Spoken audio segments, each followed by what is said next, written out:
Oke, pemirsa, sebelum kita diskusi di tema utama kita hadirkan dulu informasi ini berkaitan dengan tema utama kita adalah soal IKN, di mana ini menjadi tema juga yang menjadi diskursus dalam debat kemarin ya, Mbak ya? Ya, ada beberapa pandangan yang berbeda antar capres ketika menyoal isu IKN. Apa saja? Kami hadirkan informasinya berikut ini. Jadi gubernur ibu kota. Dan hari ini menjadi isu publik, saya barusan dari IKN. Mas Anies, dengan berbagai kondisi yang ada di Jakarta, traffic jam, orang bermigrasi, bagaimana polusi yang terjadi, saya pengen dapat statement yang clear dari Mas Anies. Apa pendapat Mas Anies ketika kemudian Indonesia sentris itu ingin dibangun, mimpi besar anak bangsa sejak presiden sebelumnya ingin dibangun untuk memindahkan ibu kota dari Jakarta ke IKN. Silakan. Baik, waktunya masih ada, Bapak? Cukup. Cukup, baik. Terima kasih. Kemudian kami silakan calon presiden nomor urut 1 untuk memberikan jawaban selama 2 menit, dimulai dari sekarang. Kalau ada masalah jangan ditinggalkan, diselesaikan. Itu filosofi nomor 1. Jadi, ketika di Jakarta menghadapi masalah, maka masalah lingkungan hidup, masalah lalu lintas, kepadatan penduduk, ini harus diselesaikan. Ditinggalkan tidak kemudian membuat otomatis selesai. Justru ini yang harus dibereskan. Kalau kami melihat, begitu kita bicara lalu lintas, kontribusi aparat sipil negara di dalam kemacetan itu hanya 4-7%. Jadi nggak akan mengurangi kemacetan di sini. Yang kedua, soal lingkungan hidup. Kalau yang pindah itu pemerintah, bisnis, keluarga masih tetap di sini, masih tetap ada masalah. Karena itu kami berpandangan masalah yang di Jakarta harus diselesaikan dengan transportasi umum yang dibangun. Kemudian yang kedua, menambah taman yang dibangun, transportasi umum berbasis elektrik. Dan itu semua dikerjakan untuk membuat Jakarta menjadi kota yang nyaman, aman, kota yang membuat kita bisa hidup dengan sehat. Itu terkait dengan Jakarta. Jadi, jangan kita meniru pemerintah Belanda. Mereka punya kota tua. Ketika kota tua turun permukaan, mereka pindah ke selatan, bikin di sekitar Monas. Ditinggalkan, masalah tidak diselesaikan. Kita harus menghadapi masalah dengan menyelesaikan. Lalu yang kedua, terkait dengan IKN. Ketika kita memiliki masalah yang masih urgen di depan mata kita, di Kalimantan sendiri, kebutuhan untuk membangun sekolah yang rusak sangat banyak. Membangun kereta api atau jalur tol antar kota di Kalimantan itu urgen. Yang merasakan dari uang itu siapa? Rakyat. Sementara yang kita kerjakan hanya membangun tempat untuk aparat sipil negara bekerja, bukan untuk rakyat dan bukan pusat perekonomian. Oke, itu tadi beberapa pandangan dari Capres mengenai IKN, terutama Capres nomor urut 1 Anies Baswedan menyoroti soal pemindahan IKN ini. Oke, kita akan bahas mengenai isu itu di Apa Kabar Indonesia Pagi kali ini. Sudah hadir 2 narasumber kami pagi hari ini, ada Mas Imam Priyono, Mas Wahyu, jubir TPN Ganjar Mahfud. Selamat pagi, Mas. Pagi, Mas Wahyu. Ada Pak Said Didu, ini jubir Timnas Anies.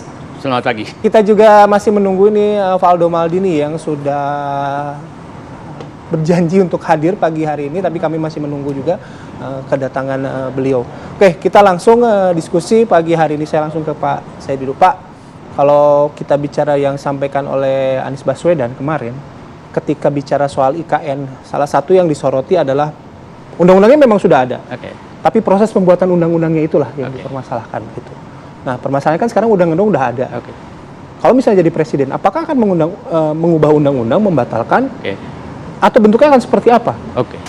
Pertanyaan bagus. Saya pikir kita sederhanakan pemikirannya sebenarnya. Pak Anies Baswedan mengawali, kan alasan dulu pindahnya Jakarta karena macet, banjir, dan lain. Alasan pertama, kalau ada masalah jangan tinggalkan. Itu alasan pertama.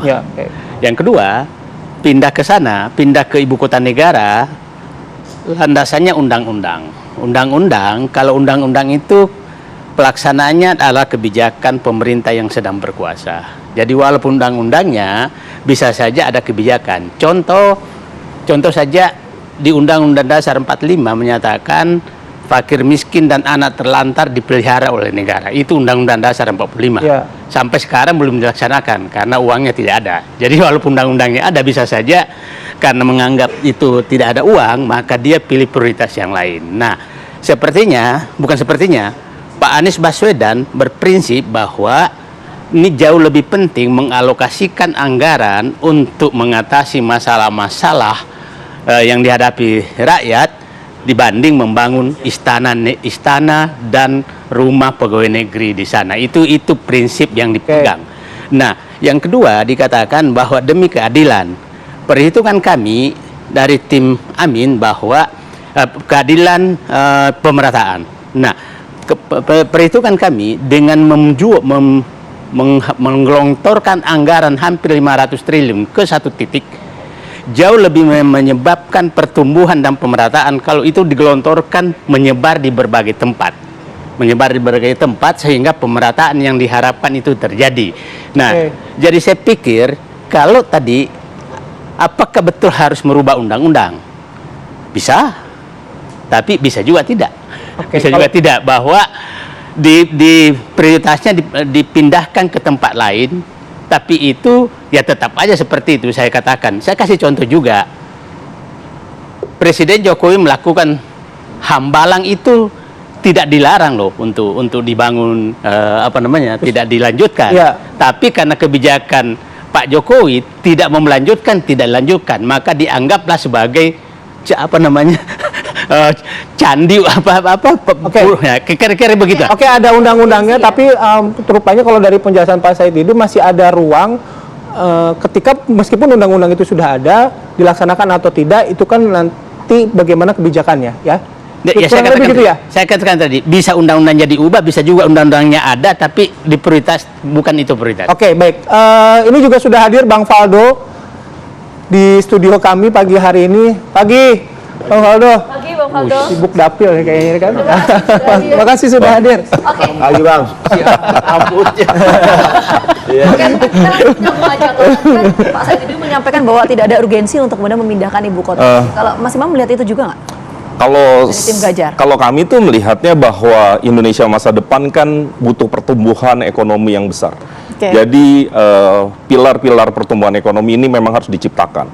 Kalau soal prioritas itu hal lain, pasti ada subjektivitas di situ, dan kami meyakini kalau bahasanya tim 1000% kami menganggap IKN itu harus dilakukan. Bukan untuk meninggalkan Jakarta. Jakarta tuh mungkin untuk memudahkan ibu-ibu, teman-teman yang menyaksikan di rumah. Saya pribadi menilai kadang-kadang seperti melihat kita ketupat sayur Betawi gitu. Nikmat, semua orang suka, cuman piringnya penuh. Dari hari ke hari piring itu diisi ingredients yang lain. Ketupatnya seringkali karena kita suka kita tambah, kita tambahin kerupuk. Apa yang terjadi? Tumpah-tumpah gula kenikmatan ekonomi itu hanya di satu titik. Padahal yang membutuhkan kenikmatan, yang membutuhkan makanan, asupan gizi itu tidak hanya Jawa, tapi Kalimantan atau Indonesia bagian tengah juga membutuhkan itu. Karena kami lebih suka membagi piringnya, bukan meninggalkan piringnya, karena kami cinta Jakarta. Nggak ada soal Jakarta ini yang saat ini punya banyak PR kemudian kami tinggalkan, kan nggak kayak gitu cara berpikir. Dan esensi dari filosofi tim dari Ganjar Mahfud adalah perbaikan. Perbaikan itu bukan merubah, bukan mengganti baju biru jadi baju merah, tidak.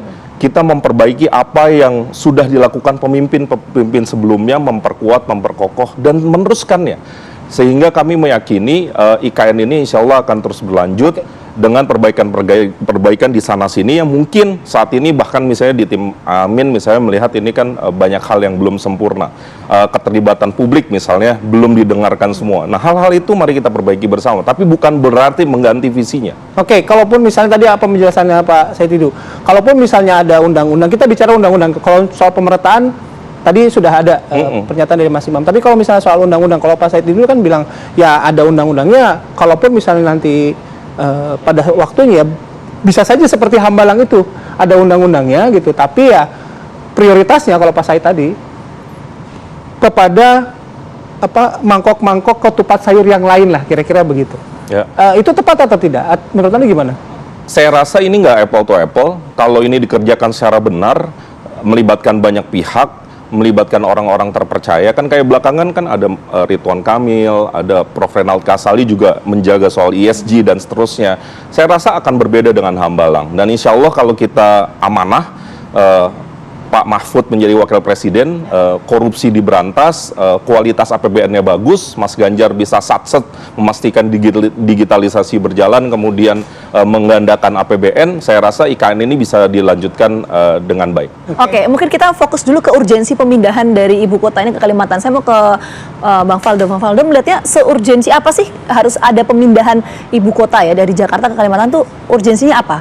Ya. Dan resikonya apa sih kalau misalnya kita nggak eksekusi itu?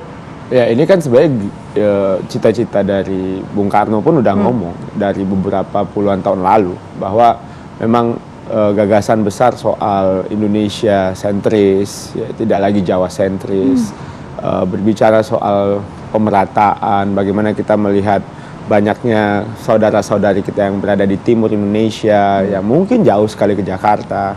Dan gagasan itu memang yang dilanjutkan oleh Pak Presiden Jokowi dan dikerjakan oleh Pak Presiden Jokowi, insya Allah dilanjutkan oleh Bapak Prabowo dan Mas Gibran, yang ingin diubah oleh Mas Anies gitu. Nah, jadinya kan memang kita juga melihat bahwa hari ini ya ada banyak kepadatan di Jakarta, kemacetan di Jakarta. Kita tidak meninggalkan Jakarta loh, by the way. Tidak ada yang meninggalkan Jakarta.